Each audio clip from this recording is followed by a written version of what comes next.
of salt and the mournful cries of seabirds. Napoleon Bonaparte stands alone, his silhouette etched against the grey expanse of the Atlantic. His once imperious gaze now lingers on the horizon, as if searching for a Europe that has slipped through his fingers. The cold bites at his skin, but is nothing compared to the chill of exile, the weight of a life lived in the blinding light of power and the shadow of defeat. Here, on this remote rock in the middle of the ocean, the man who once commanded empires is reduced to a prisoner, his days marked by the slow, unyielding passage of time. His mind drifts, as it often does, to the past, to the roar of cannons, the glitter of crowns, and the intoxicating rush of destiny fulfilled and then undone. It is a story that begins with brilliance and ends in solitude. Napoleon's rise was meteoric, a force of nature that swept across Europe like a storm. From the sun-scorched battlefields of Italy to the snow-covered plains of Russia, his genius for strategy and his unyielding will carved an empire out of chaos. He crowned himself emperor in the hallowed halls of Notre Dame, the gold of his laurels gleaming under the flicker of candlelight. The world watched in awe as he reshaped nations, his name whispered in reverence and fear. Yet, for all his triumphs, the tide of fortune turned. The same ambition that propelled him to greatness became the anchor that dragged him down. Defeat at Waterloo marked the end of an era, and the once mighty emperor was exiled to this distant island where the waves crash endlessly against the shore, as if echoing the futility of his dreams. Welcome to ASMR History, where the past comes alive in whispers and echoes, inviting you to step into the footsteps of those who shaped our world. Tonight we journey into the life of Napoleon Bonaparte, a man whose story is as vast and turbulent as the oceans he once sought to conquer. Through the gentle cadence of storytelling, we'll explore the heights of his power, the depths of his fall, and the quiet moments that defined him. Close your eyes and let the sounds of history wash over you. The clash of swords, the rustle of silk robes, the distant hum of a Corsican breeze. This is not just a tale of war and politics, but of humanity, of a boy who dreamed of stars and a man who reached for them, only to find himself stranded among the rocks of St. Helena. But before the empire, before the coronations and the battles that would etch his name into history, there was a boy born on a small island in the Mediterranean.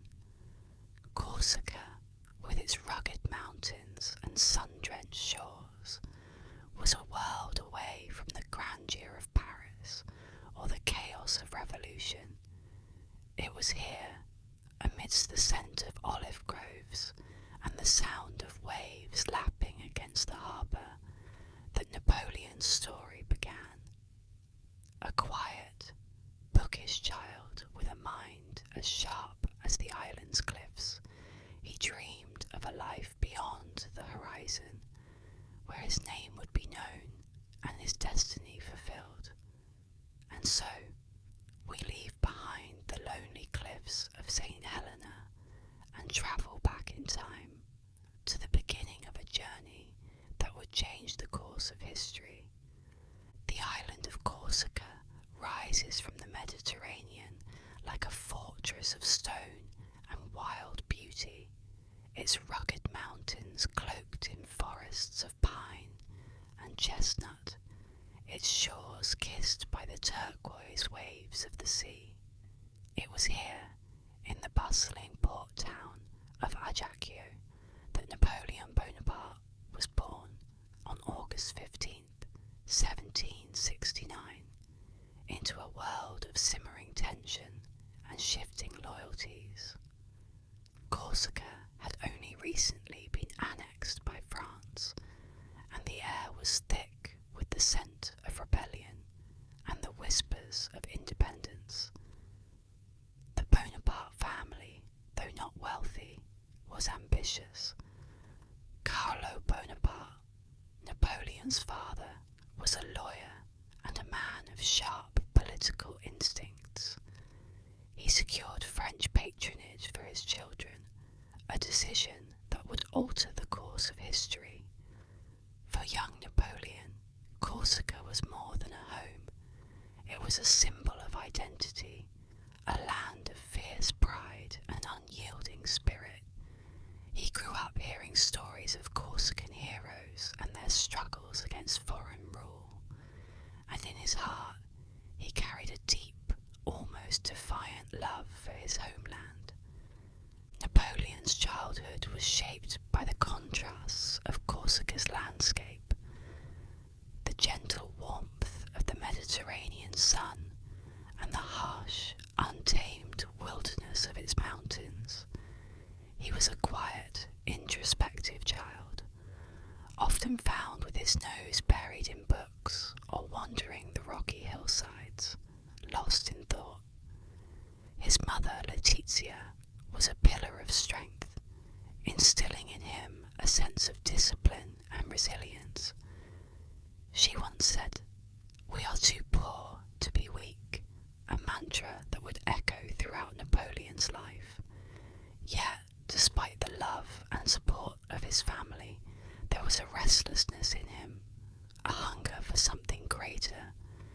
He dreamed of glory, of leaving his mark on the world, and even as a boy, he seemed to sense that his destiny lay far beyond the shores of Corsica. At the age of 9, Napoleon's life took a dramatic turn. His father secured a scholarship for him to attend Brienne Military Academy in mainland France, a prestigious institution that trained the sons of the elite. For a boy who had never left Corsica, the journey to Brienne was both exhilarating and daunting. The academy, with its strict routines and rigid hierarchy, was a world away from the freedom of his island home. Napoleon arrived as an outsider, his Corsican accent marking him as different, a target for the taunts and jeers of his classmates. Yet, instead of crumbling under the weight of their mockery, he retreated into himself, finding solace in books and the company of history's great conquerors. He devoured the stories of Alexander the Great, Julius Caesar, and Charlemagne, their triumphs fueling his own dreams of greatness. Courage isn't having the strength to go on. It is going on when you don't have strength, he would later say, a reflection of the resilience he cultivated during those lonely years at Brienne. Napoleon's time at Brienne was marked by a fierce determination to prove himself. He excelled in mathematics and geography, subjects that would later serve him well on the battlefield.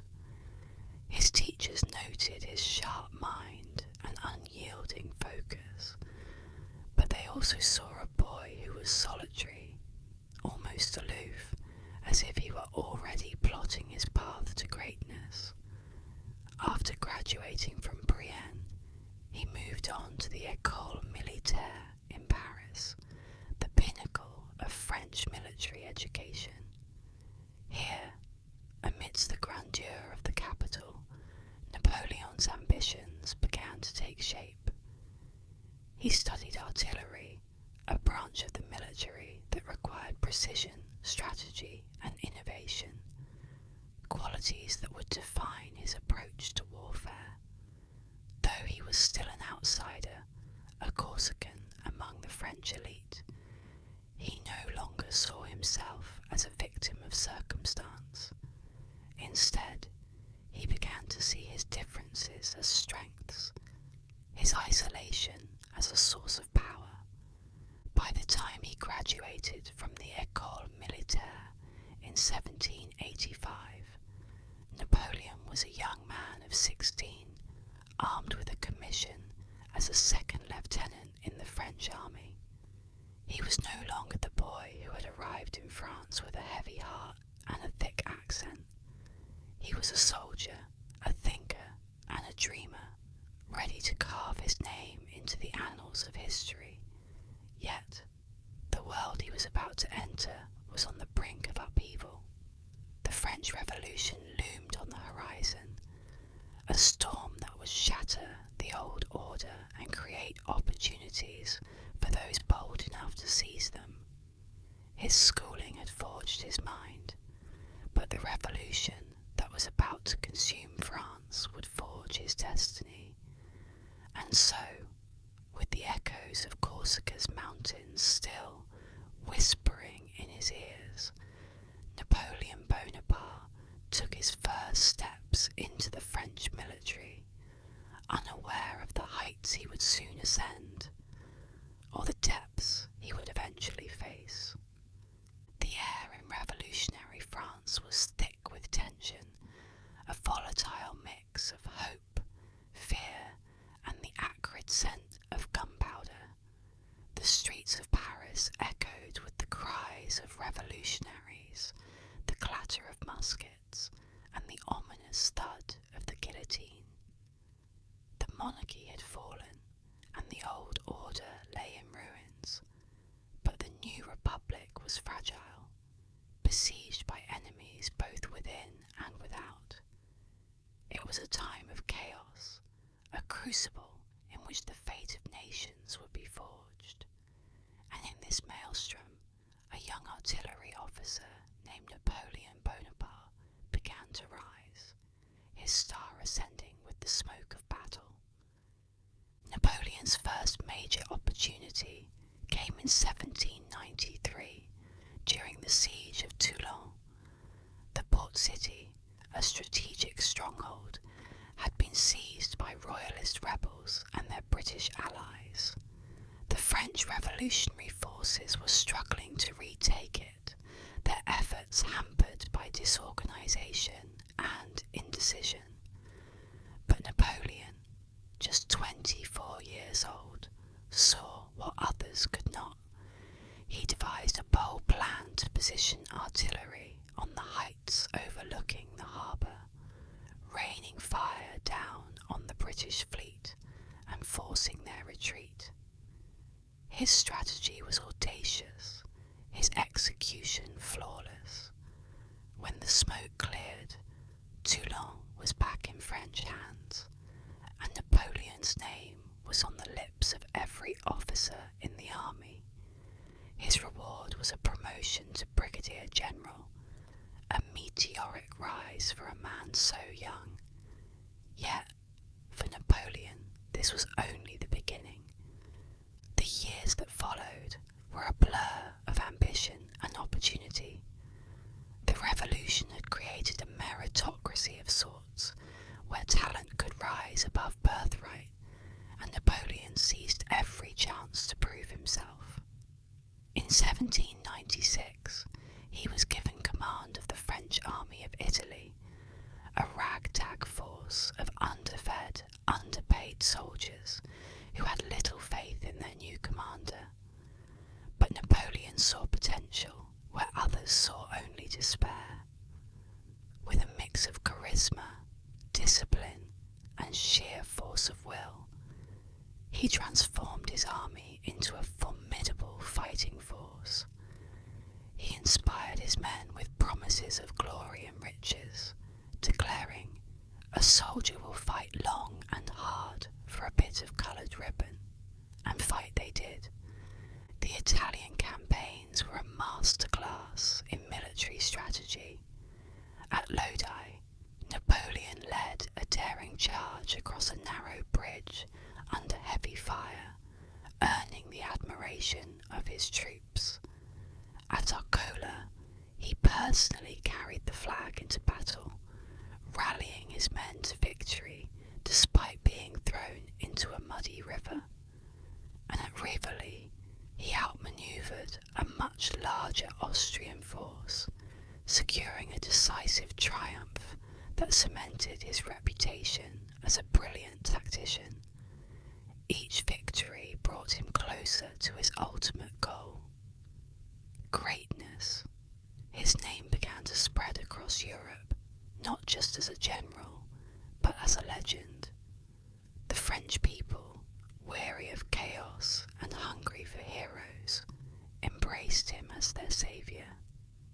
Newspapers celebrated his exploits, artists painted his likeness, and poets sang his praises. Napoleon had become a household name, a symbol of France's resurgence. Yet, for all his success on the battlefield, Napoleon's ambitions extended far beyond the confines of military command. He was not content to be a mere general, no matter how celebrated. He saw the fragility of the French government, the Directory, and recognised an opportunity to reshape the nation in his image. The revolution had unleashed forces it could no longer control, and the people yearned for stability, for a leader who could restore order without sacrificing the ideals of liberty and equality. Napoleon, with his keen political instincts and unshakable self-belief, was determined to be that leader. As the 18th century drew to a close, Napoleon stood at a crossroads. He had proven himself a master of war, a man who could bend the tides of battle to his will. But leading armies was not enough. Napoleon wanted to lead nations. The stage was set for his next act, one that would see him step out of the shadows of the battlefield and into the halls of power. The revolution had given him his chance. Now he would seize it with both hands. The world would soon learn that Napoleon Bonaparte was not just a general.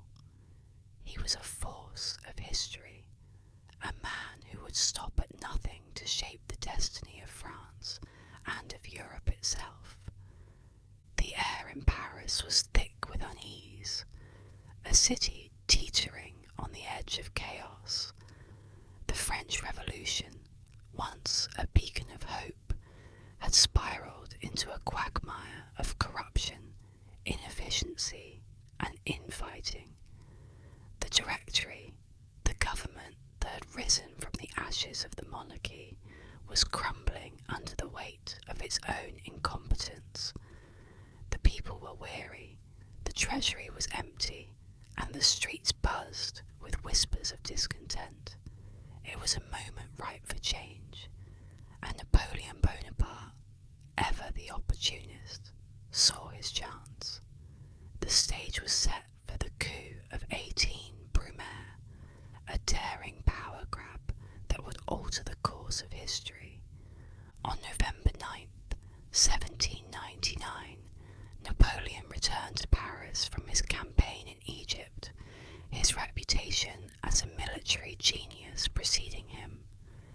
He was greeted not as a mere general, but as a saviour, a man who could restore order to a fractured nation. Behind the scenes, he had been plotting with key allies, including his brother Lucien and the influential politician Emmanuel Sieyès.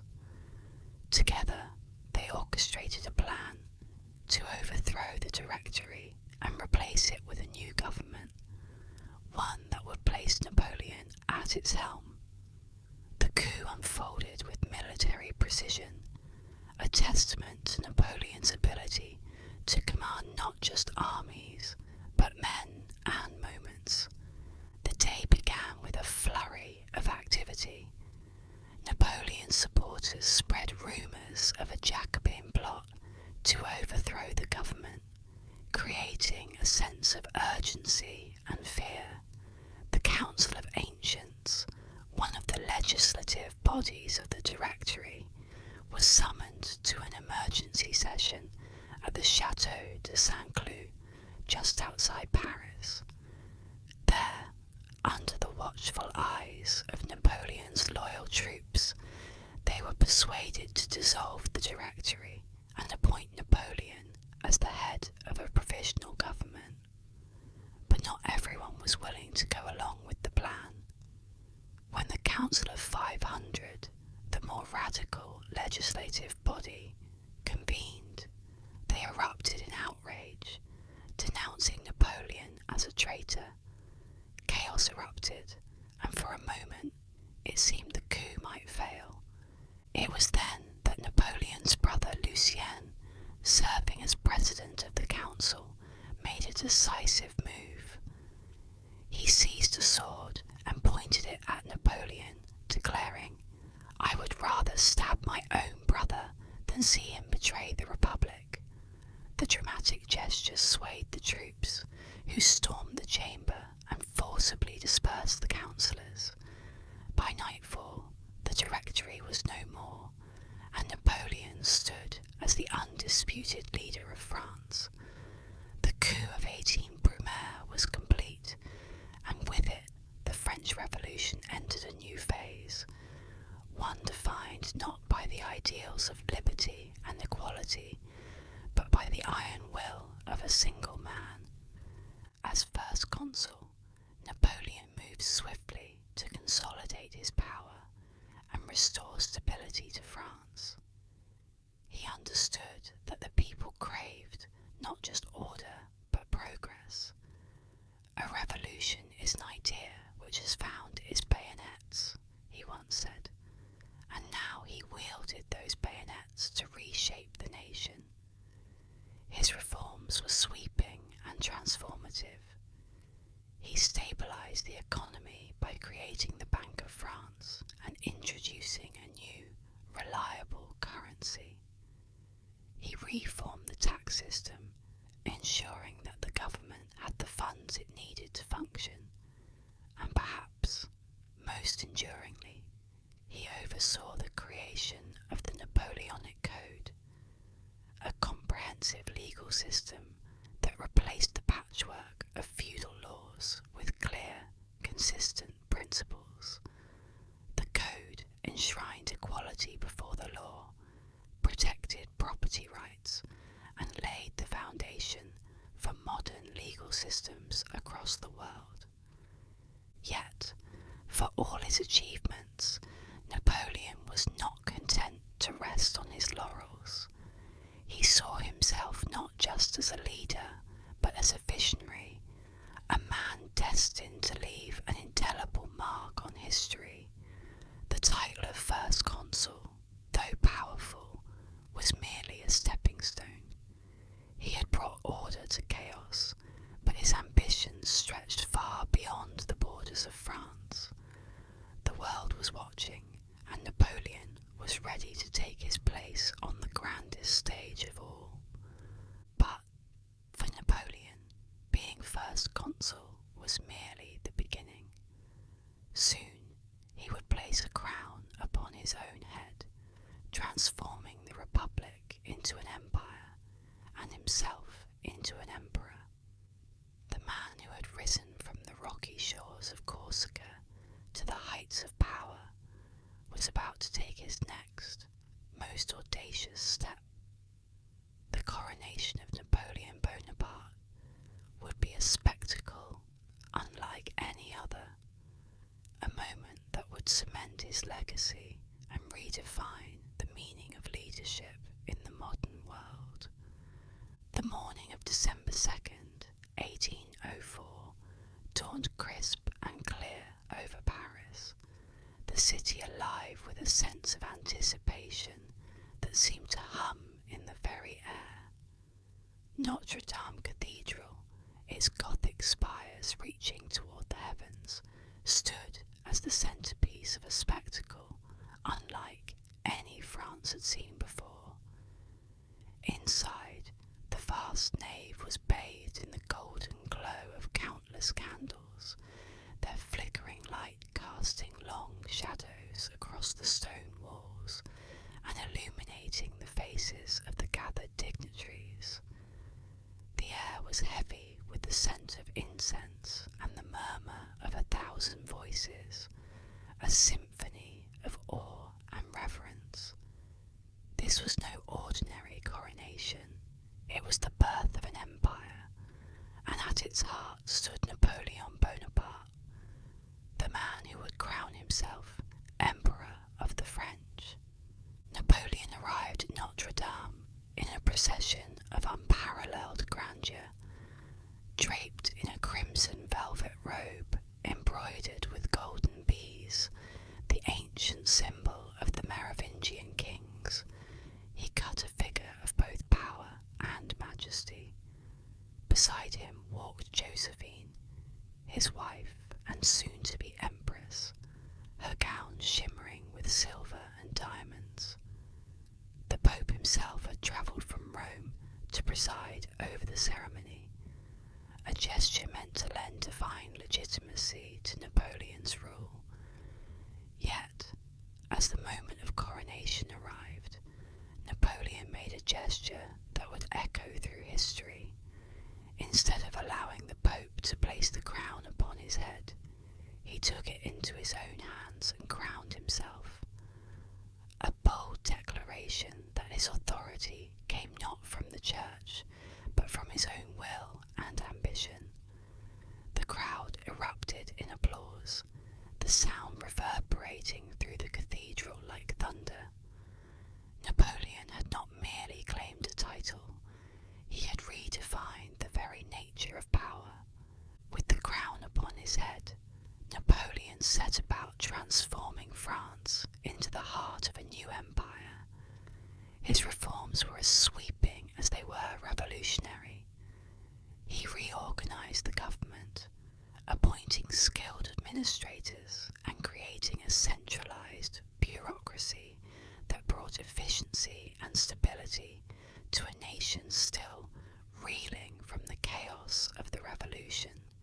His economic policies revitalized French industry and trade, filling the treasury and restoring prosperity to a people who had known little but hardship for over a decade.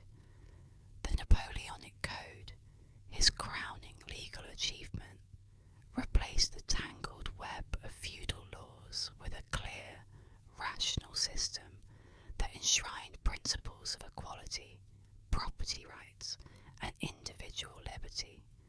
It was a blueprint for modernity, one that would influence legal systems across the globe for centuries to come.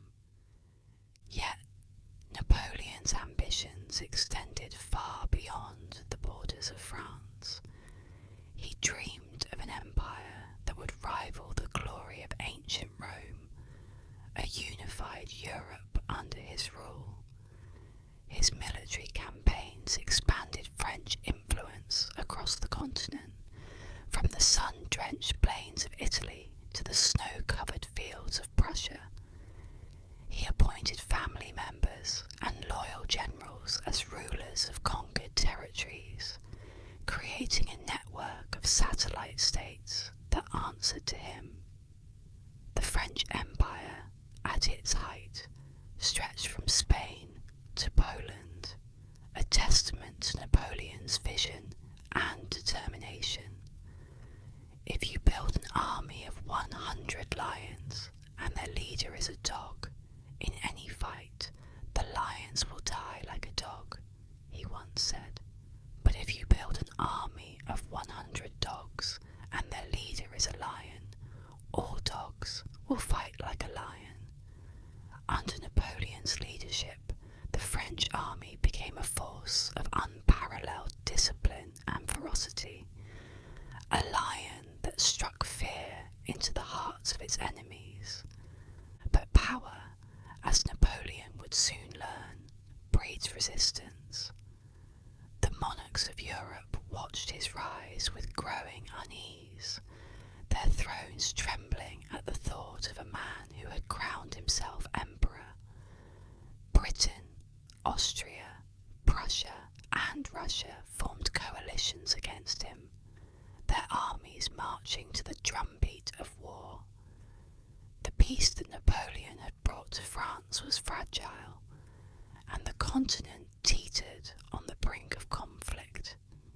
The emperor, ever the strategist, knew that his empire would be forged not just through reforms and laws, but through fire and steel. The stage was set for a decade of war, a struggle that would test the limits of his genius and the resilience of his empire. And so, the drums of war would beat once more. The emperor would take to the battlefield, his armies marching under the tricolour banner of France, their footsteps echoing across the plains and mountains of Europe. The Napoleonic Wars would become a defining chapter in the story of a man who dared to dream of empire, a man who would shape the destiny of nations and leave an indelible mark on the pages of history. The coronation at Notre Dame was not an end, but a beginning, the dawn of an era that would be remembered for its grandeur, its ambition, and its relentless pursuit of glory. The battlefield was a symphony of chaos, a cacophony of thunderous cannon fire, the sharp crack of muskets, and the desperate cries of men locked in mortal combat. Smoke hung heavy in the air, a thick acrid veil that blurred the lines between friend and foe. At the centre of it all stood Napoleon Bonaparte, his presence as commanding as the storm of war around him. He was a master of the art of warfare, a tactician who rewrote the rules of battle with every campaign. His victories were not just triumphs of force, but of intellect, a testament to his ability to control the chaos of the battlefield. The battlefield is a scene of constant chaos, he once said. The winner will be the one who controls that chaos, both his own and the enemy's. And control it he did, time and time again. One of his greatest triumphs came on December 2nd, 1805, at the Battle of Austerlitz. Known as the Battle of the Three Emperors, it pitted Napoleon against the combined forces of Austria and Russia. The morning dawned cold and foggy, the sun struggling to pierce the gloom. Napoleon, ever the strategist, feigned weakness, luring the enemy into a trap. As the Allied forces advanced, he struck with devastating precision, his troops enveloping the enemy from the flanks. By day's end, the Russian and Austrian armies were in disarray, their ranks shattered and their spirits broken. Austerlitz was not just a victory, it was a masterpiece, a battle that cemented Napoleon's reputation as one of history's greatest generals. Never interrupt your enemy when he is making a mistake, he had said. And at Austerlitz, he proved the truth of those words. Yet, for all his brilliance, Napoleon's ambitions began to stretch the limits of his empire.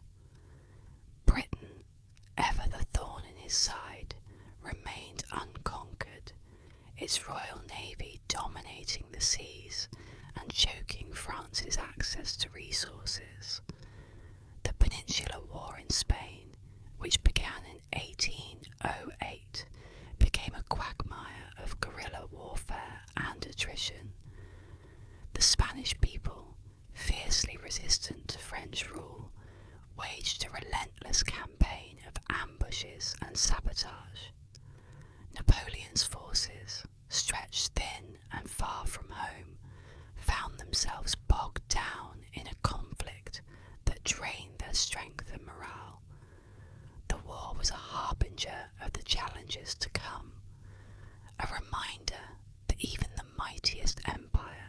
its limits, but it was the invasion of Russia in 1812 that would prove to be Napoleon's undoing. In June of that year, he assembled the largest army Europe had ever seen. 600,000 men, a force so vast it seemed invincible. Their goal was to humble Tsar Alexander and force Russia into submission. Yet, as the Grand Army marched eastward, the vastness of the Russian landscape became their enemy. Supply lines stretched to the breaking point, and the scorched earth tactics of the Russians left the French troops hungry and exhausted. By the time they reached Moscow in September, the city was a smouldering ruin, abandoned and set ablaze by its own defenders. The victory Napoleon had sought was hollow, a trap disguised as a triumph. The retreat from Russia was a nightmare of unimaginable suffering. The bitter cold of the Russian winter descended with merciless fury, freezing men in their tracks and turning the once proud Grand Army into a ragged, desperate mob. Horses died by the thousands, their carcasses littering the snow-covered roads. Men, weakened by hunger and frostbite, fell by the wayside, their cries for help lost in the howling wind. By the time the remnants of the army staggered back into France, fewer than 100,000 men remained. It was a catastrophe of epic proportions, a blow from which Napoleon's empire would never fully recover. From the frozen fields of Russia, Napoleon's empire would begin to crumble, step by step, battle by battle. The nations of Europe, emboldened by his defeat, rallied against him, their armies converging like wolves on a wounded lion. The once unstoppable emperor found himself fighting not just for glory, but for survival.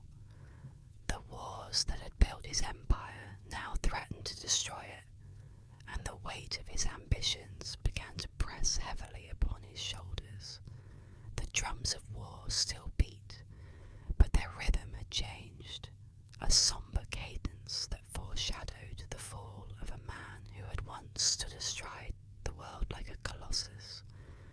The retreat from Moscow was a descent into hell, a harrowing march through a frozen wasteland that seemed to stretch endlessly into the void. The once mighty Grand Army, a force that had struck fear into the hearts of nations, was now a shadow of its former self. Men stumbled through the snow, their faces gaunt, their eyes hollow with hunger and despair. Frostbite blackened their fingers and toes, and the cold gnawed at their bones like a ravenous beast. Horses collapsed in the drifts, their bodies stiff and lifeless, while the cries of the dying echoed across the barren landscape. Napoleon, his face etched with exhaustion and frustration, rode among them, a solitary figure of defiance in a world gone mad. He had gambled everything on the invasion of Russia, and now, as the snow fell and the wind howled, he watched his empire begin to unravel. The disaster in Russia was only the beginning. In 1813, at the Battle of Leipzig, Napoleon faced the combined might of Europe. Known as the Battle of the Nations, it was a clash of unprecedented scale, with over 500,000 soldiers locked in a brutal struggle for supremacy. Napoleon, ever the master tactician, fought with the ferocity of a cornered lion, but the odds were against him. Outnumbered and outmaneuvered, his forces were driven back, their ranks thinning with each passing hour. the smoke cleared, the French army was in retreat, and Napoleon's empire was crumbling. The nations of Europe, emboldened by his defeat, closed in on Paris like wolves circling wounded prey. In April 1814, the unthinkable happened. Napoleon, the man who had crowned himself emperor, was forced to abdicate. The Allies had taken Paris, and the French people, weary of war and sacrifice, turned their backs on him. In the palace of Fontainebleau, Napoleon bid farewell to his loyal soldiers, his voice trembling with emotion as he spoke of their shared sacrifices and unbreakable bond. "Soldiers of my old guard," he said, "I bid you farewell. For 20 years we have marched together. You have done all that I asked of you, and more. Do not mourn for me. Continue to serve France, for she is worthy of your devotion." With tears in their eyes, his men saluted him one last time, their hearts heavy with sorrow. Napoleon was exiled to the tiny island of Elba, a speck in the Mediterranean that seemed a world away from the grandeur of Paris. There he was given a mockery of a kingdom, a realm of exile where he ruled over a handful of subjects and a few square miles of land. Yet, even in defeat, Napoleon's spirit remained unbroken. "Death is nothing," he had once said, "but to live defeated and inglorious is to die daily." And so he plotted his return, his mind racing with plans and possibilities.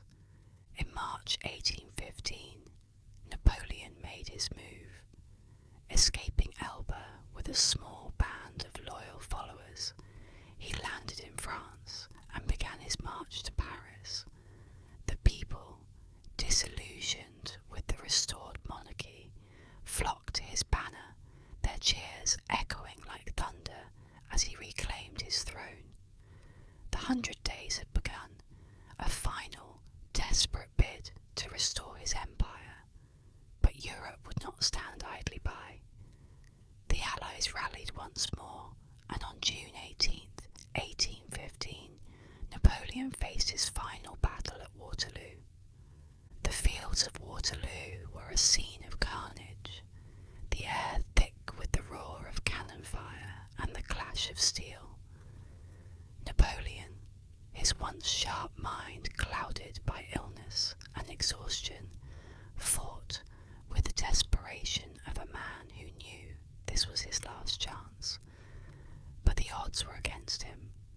The Duke of Wellington's forces held firm, and the arrival of Prussian reinforcements sealed Napoleon's fate.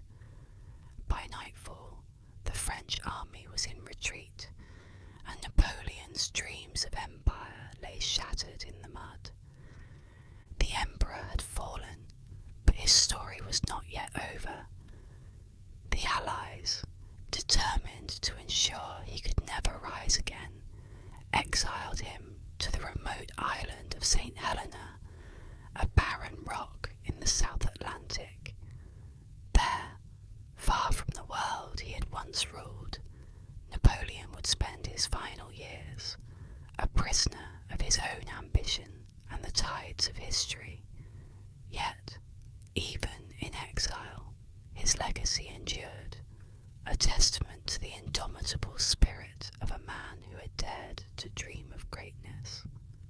The island of St. Helena rose from the South Atlantic like a fortress of solitude, its jagged cliffs battered by the relentless winds and waves.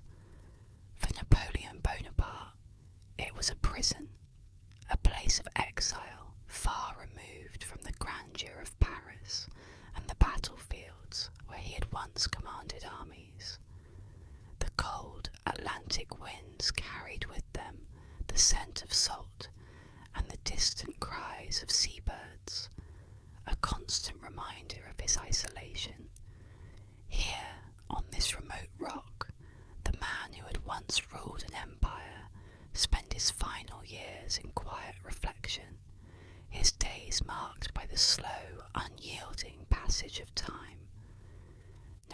Napoleon's home on St. Helena was Longwood House, a modest residence that stood in stark contrast to the palaces he had once inhabited. The rooms were small and draughty, the walls bare except for a few portraits and maps that served as reminders of his former glory.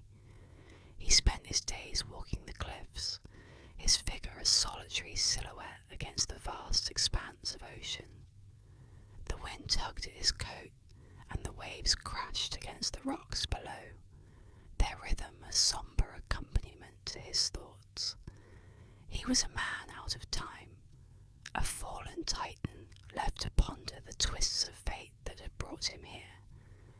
Yet, even in exile, Napoleon's mind remained as sharp as ever. He began to dictate his memoirs, recounting the battles, the triumphs, and the mistakes that had defined his life.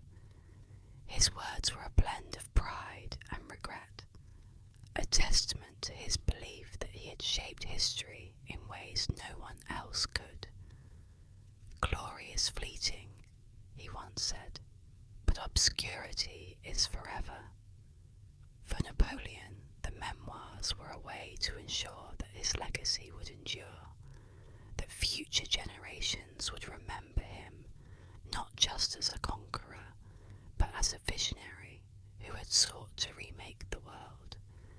As the years passed, Napoleon's health began to decline. The damp climate of St. Helena aggravated his ailments, and the isolation weighed heavily on his spirit. He grew weaker, his once commanding presence reduced to that of a frail, aging man. Yet, even in his final days, he remained defiant, his mind still racing with plans and possibilities. He spoke often of France, of the army he had led, and of Josephine, the woman he had loved and lost. His words were tinged with longing, a poignant reminder of all that he had left behind. On May 5th, 1821, Napoleon Bonaparte breathed his last. His final words were a whisper, a fragmented echo of the life he had lived. France, army, head of the army, Josephine. He died as he had lived, a man of contradictions, a figure of both greatness and tragedy. The news of his death spread slowly, carried across the oceans by ships and telegraphs, until it reached the far corners of the world. For many, it was the end of an era, the closing chapter of a story that had captivated the imagination of millions. But Napoleon would never be forgotten. His legend had only just begun. In the years that followed, his memoirs would be published, his battles studied, and his legacy debated. He became a symbol of ambition and resilience, a man who had risen from obscurity to reshape the world. The island of St. Helena, once a place of exile, became a pilgrimage site for those who sought to understand the man behind the myth. The winds that had once carried his sorrow now carried his story, a tale of triumph and downfall that would echo through the ages. Napoleon Bonaparte's life was a tapestry woven with threads of ambition, brilliance, and tragedy. From the sun-drenched shores of Corsica to the wind-swept cliffs of St. Helena, his journey was one of unparalleled rise and dramatic fall. He redrew the map of Europe, reshaping nations and empires with the stroke of a pen and the thunder of cannon fire. His military genius rewrote the art of warfare.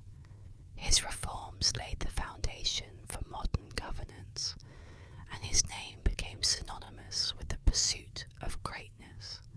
Yet, for all his triumphs, his story is also one of hubris and the relentless march of fate. Napoleon embodied the timeless themes of power, vision and destiny, leaving behind a legacy that continues to captivate and inspire. History remembers Napoleon as a man of contradictions, a liberator and a conqueror, a visionary and a tyrant. His Napoleonic code brought order and equality to a fractured society, while his relentless wars brought suffering and upheaval. He dreamed of an empire that would rival Rome, yet his ambitions ultimately led to his downfall. Even in exile, his spirit remained unbroken, his mind forever racing with ideas and reflections. His memoirs, written in the solitude of St. Helena, offer a glimpse into the mind of a man who dared to dream of reshaping the world. "Glory is fleeting," he once said, but Napoleon's legacy endures, a testament to the indomitable human spirit. Thank you for joining me on this journey through the life of Napoleon Bonaparte here on ASMR History. We hope this immersive exploration has brought the past to life in a way that soothes, inspires, and enlightens. If you enjoyed this story, please like, subscribe, and share your thoughts below. Your support helps me continue to bring the whispers of history to your ears, one story at a time. Until next time, may the echoes of the past guide you, and may the lessons of history inspire you to dream boldly and live fully. Good night, and as always, sleep well.